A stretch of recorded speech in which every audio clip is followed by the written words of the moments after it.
This is modern-day France, known for its food, culture, and tourist attractions, but most importantly, its history. Let's take a step back and explore France in 1603.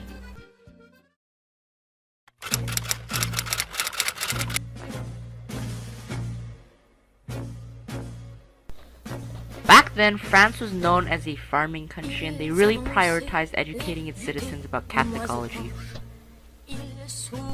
And this is Samuel de Champlain. He has been sent with a mission by King Henry IV to develop a permanent trade settlement in the New World, in what's known as Quebec today. Samuel de Champlain's responsibility was to explore the coast of the New World and find a good spot to develop a settlement.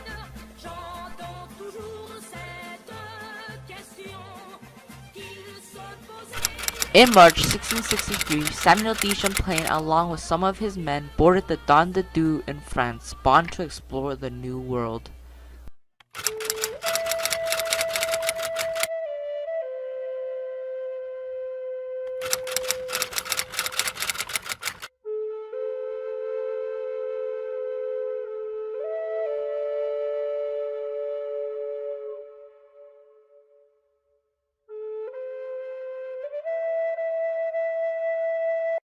As soon as Samuel de Champlain got to New France, he began constructing his fort, not knowing that he would need to prepare for the harsh winters that lies ahead. And later on, Samuel de Champlain learned from his mistakes. Samuel de Champlain and his men are sheltering in a home that they built, but they are unaware of the climate that lies here before they embarked on this journey.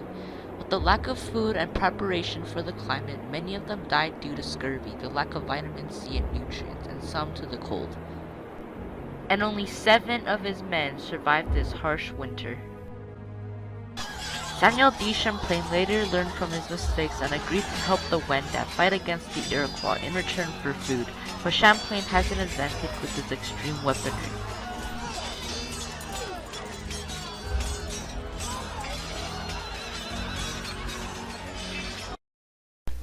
This is New France in the year 1663, and let's just say the place has been developed a lot.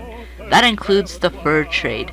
French would trade indigenous communities with tools and etc. specifically for fur to make those special beaver pelt top hats that were a huge trend back in Europe.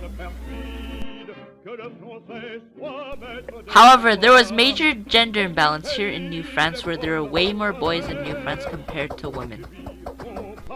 However, a king named King Louis XIV found an effective alternative. He decided to send the Fille du Roi, which translates to the daughter of the king in English, to New France to start a new family with settlers there. But as a result, many of them did not survive the overseas trip.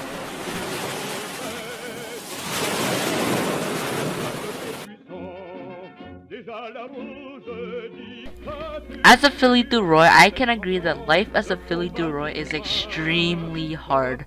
We are orphaned, homeless, poor, and one of the weakest among the population here in France. We really believed moving to New France would give us a better life.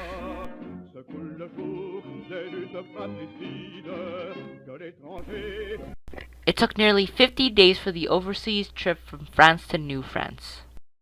Once they arrived, they're given the opportunity by a nun to interview many different men, which one of them will later become their husband. Within 14 years, the population of New France grew from 3,200 to nearly 10,000 thanks to the help of the Fille du Roi. Their needs, including food, shelter, and etc., were all provided by a nun, while they were also provided a dowry and a reward if they were able to have 10 or more children.